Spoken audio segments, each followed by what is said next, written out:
Dear students, BA प्रथम वर्ष प्रथम पेपर भौतिक भूगोल के अंतर्गत आज हम सूर्य अभिताप इंसोलेशन के बारे में बात करेंगे, अर्थात सूर्य से प्राप्त होने वाले ताप के बारे में।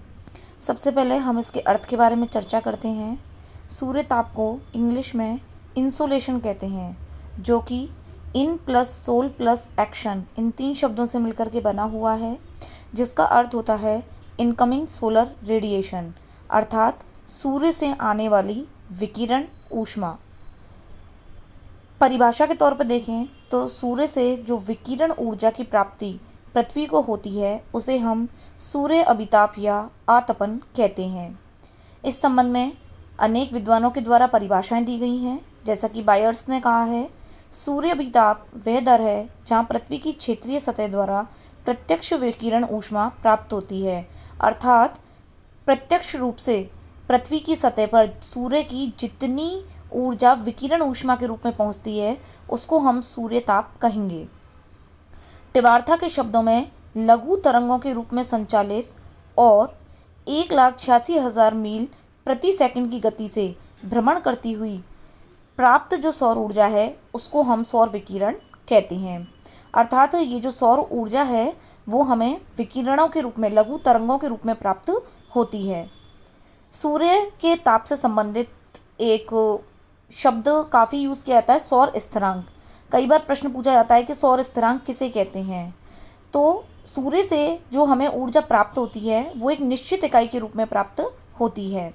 धरातल का कोई भी अगर निश्चित क्षेत्र है तो निश्चित समय में सूर्य से सौर विकिरण की ऊष्मा को प्राप्त करता है। यही क्या कहलाता है? सौर स्थिरांक। अर्थात एक निश्चित समय में, निश्चित क्षेत्र में, निश्चित मात्रा में जो ऊष्मा की प्राप्ति हो रही है उसे हम सौर स्थिरांक कहते हैं। इसकी सामान्य मात्रा 2 कैलोरी प्रति वर्ग सेंटीमीटर प्रति मिनट होती है, अर्थात प्रति वर्ग सेंटीमीटर पर 1 मिनट में 2 कैलोरी सूर्य की ऊर्जा की प्राप्ति होती है। सूर्य का ताप जो होता है वो सूर्य की किरण का वो भाग होता है जो पृथ्वी को प्राप्त होता है। जो भाग पृथ्वी को प्राप्त नहीं होगा उसको हम सूर्य ताप की श्रेणी में नहीं रखेंगे।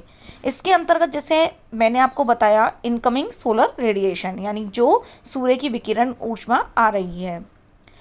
लघु तरंगों के रूप में सूर्य की जो किरणें होती हैं वो पृथ्वी पर आती हैं और ये किरणें 3 लाख किलोमीटर प्रति सेकेंड या 1,86,000 मील सेकंड की गति से पृथ्वी की सतह पर पहुंचती हैं। इस तरह से हम देखें कि सूर्य की जो कुल ऊर्जा निकलती है उसका 1/2 अरब भाग ही पृथ्वी को प्राप्त होता है। यह 23 खरब हॉर्स पावर ऊर्जा के बराबर है। अर्थात कहने का तात्पर्य यह है कि सूर्य से जितनी मात्रा में ऊर्जा निकल रही है उसका पूरा भाग पृथ्वी को प्राप्त नहीं होता, केवल उसका 1/2 अरब भाग ही पृथ्वी को प्राप्त होता है। सूर्य से जो पृथ्वी की दूरी है वो लगभग 14 करोड़ 96 लाख किलोमीटर है।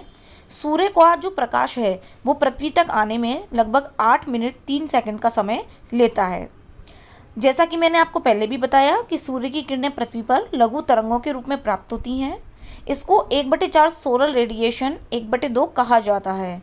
और जब पृथ्वी से विकिरण होता है तो उसे हम पार्थिव विकिरण कहते हैं, जो कि दीर्घ तरंगों के रूप में होता है। अर्थात कहने का तात्पर्य यह है कि हमारी पृथ्वी पर लघु तरंगों के रूप में सूर्य की किरणें आती हैं और वे किरणें पृथ्वी से वापस परावर्तित होकर वायुमंडल में वापस चली जाती हैं। तो जब पृथ्वी से वो वापस विकिरित होती हैं तो उसे हम पार्थिव विकिरण कहते हैं और ये दीर्घ तरंगों के रूप में होता है। अब हम बात करते हैं सूर्य ताप के वितरण को प्रभावित करने वाले कारकों के बारे में। अर्थात सूर्य का जो ताप है वो पृथ्वी पर सभी जगह एक समान प्राप्त नहीं होता, कहीं पर ज़्यादा और कहीं पर कम प्राप्त होता है। इसके कई कारण हैं। सबसे पहले तो आता है सूर्य की किरणों की कोणीय स्थिति या आपतन कोण। अर्थात सूर्य की किरणें पृथ्वी पर लंबवत या तिरछी किस रूप में पड़ रही हैं, इससे सूर्य के द्वारा जो ऊर्जा की प्राप्ति हो रही है उस पर प्रभाव पड़ता है।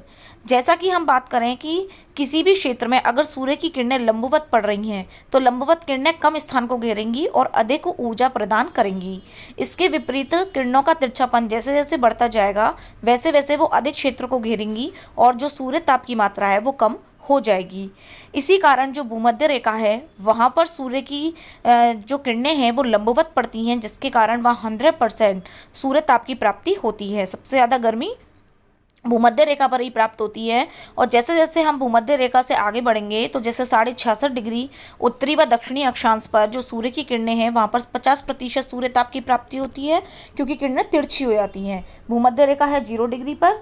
उसके बाद में जैसे जैसे ऊपर बढ़ेंगे तो 66.5 डिग्री तक सूर्य की किरणें कम हो जाती हैं, तिरछापन बन जाता है। और अगर हम 90 डिग्री ध्रुवों की बात करें तो सूर्य की जो किरणें होती हैं वो सबसे ज़्यादा तिरछी होती हैं, और वहाँ पर जो सूर्य ताप की प्राप्ति होती है वो लगभग 42% ही रह जाती है।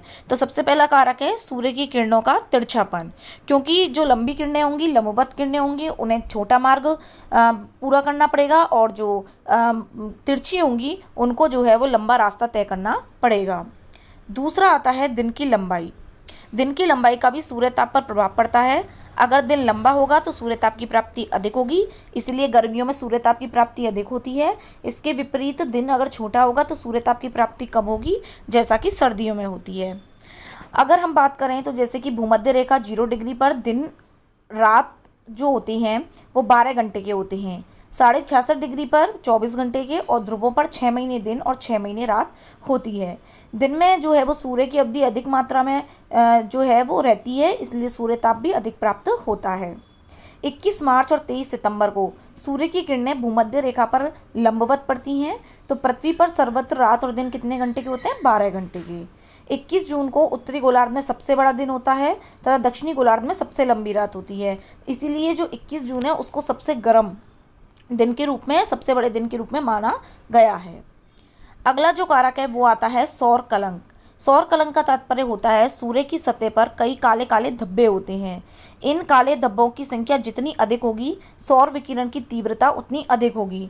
इसके विपरीत इनकी संख्या कम होगी तो जो विकिरण है वो भी न्यून होंगे, जिसके कारण ऊष्मा की कम प्राप्ति होगी। सूर्य के धब्बे जो हैं उनका 11 वर्षीय चक्र माना गया है। इसके बाद नेक्स्ट आता है वायुमंडल का प्रभाव। वायुमंडल में धूल के कण, जलवाष्प, विभिन्न प्रकार के पदार्थ जो है वो विद्यमान रहते हैं। इन पदार्थों से टकरा करके सौर विकिरण का शोषण, परावर्तन और विकिरण होता है। वायुमंडल में गुजरने वाला जो सूर्यताप की किरणें हैं उनका शोषण, परावर्तन और विकिरण 3 बातों पर निर्भर करता है। पहला तो वायुमंडल की पारदर्शिता, दूसरा सूर्य की किरणों का पृथ्वी पर कोण, और तीसरा अवरोधक पदार्थों की मात्रा।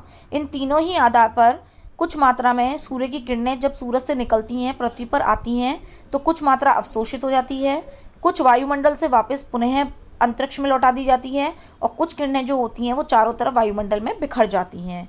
तो अगर हम वायुमंडल की शुद्धता की बात करते हैं तो वायुमंडल जितना अधिक शुद्ध होगा उतना ही सूर्य की प्राप्ति जो है, सूर्यताप की प्राप्ति आसानी से होगी, और जितने धूलकण और जलवाष्प की मात्रा बढ़ती जाएगी उतना ही सूर्यताप की प्राप्ति कम होगी।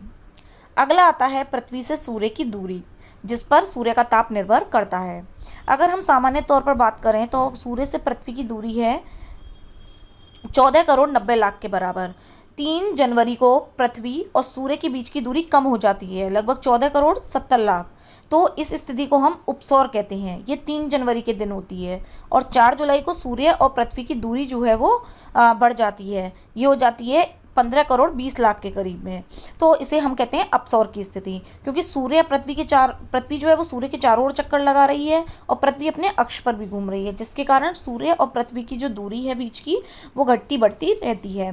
तो जब 3 जनवरी को सूर्य और पृथ्वी एक दूसरे के सबसे अधिक नज़दीक होते हैं उस दिन सर्दी बहुत ज़्यादा पड़नी चाहिए, क्योंकि जनवरी में ठंडा मौसम रहता है, लेकिन सूर्य और पृथ्वी की निकटता होने के कारण जो सर्दी है वो लगभग सामान्य से 7% कम पड़ती है। तो पृथ्वी और सूर्य के बीच की दूरी भी सूर्यताप को प्रभावित करती है। फिर आता है स्थल व जल का प्रभाव। जलीय भाग जो होता है वो स्थलीय भाग की अपेक्षा अधिक सूर्यताप की प्राप्ति करता है, क्योंकि स्थलीय भाग की अपेक्षा जलीय भाग जो है वो कम पारदर्शी होता है, और स्थलीय भाग जो होता है वो कम पारदर्शी होता है जलीय भाग की अपेक्षा। और जलीय भाग कैसा होता है? गतिशील, यानी पानी जो होता है वो चलता रहता है, बहता रहता है, जबकि स्थलीय भाग कैसा रहता है? स्थिर। तो स्थलीय भाग जो होता है वो कैसे पानी की अपेक्षा जल्दी गर्म हो जाता है और जल्दी ठंडा होता है, जबकि जलीय भाग देर से गर्म होता है। तो इसलिए जो स्थलीय क्षेत्र होता है, यानी जो जहाँ पे पानी की कमी है वहाँ पे सूर्यताप की प्राप्ति अधिक होती है। अगला कारक है धरातल का रंग व स्वरूप।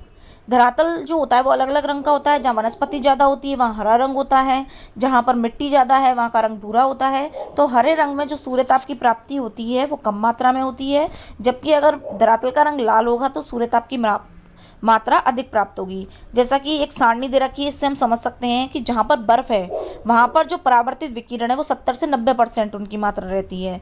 बालू में 20 से 30, घास के मैदान में 14 से 37, शुष्क मैदान में 15 से 25, आर्द्र मैदान में 10, वन में 5 से 10, पानी में 3 से 5, घने बादलों में 70 से 80, हल्के बादलों में 25 से 50 और काली मिट्टी में 8 से 14।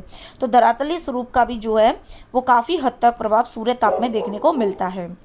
तो सूर्यताप को प्रभावित करने वाले कारकों के बाद में अब हम बात करते हैं प्रकाश का पृथ्वी पर पहुंचने तक घटित होने वाली घटनाएं। अर्थात सूर्य का प्रकाश जब पृथ्वी पर आता है तो पृथ्वी पर आने से पहले मध्य में कई सारी घटनाएं जो हैं वो इस सूर्य के जो विकिरण है उसके साथ घटित होती है, जिसमें सबसे पहले आता है रिफ्लेक्शन, जिसे कहते हैं परावर्तन। सूर्य की किरणों के परावर्तन को एल्बिडो कहते हैं। सूर्य की किरणों का 35% भाग जो है वो परावर्तित हो जाता है। अर्थात सूर्य की किरणें जब पृथ्वी की ओर आगे बढ़ती हैं तो वायुमंडल में परावर्तन के द्वारा 35% भाग को पहले ही वापस कर दिया जाता है। दूसरा आता है रिफ्लेशन, अपवर्तन। सूर्य सुबह और शाम अपवर्तन के कारण बड़ा दिखाई पड़ता है। अपवर्तन जो होता है वो गोधूली बेला में होता है। सूर्य के उदय और सूर्य के अस्त के समय पृथ्वी पर जो प्रकाश रहता है उसे वह अपवर्तन का कारण होता है। अपवर्तन के कारण ही मृग मरीचिका और इंद्रधनुष का निर्माण होता है। अगला है सीटरिंग, प्रकीर्णन। प्रकीर्णन के कारण ही आकाश का रंग कैसा होता है? नीला।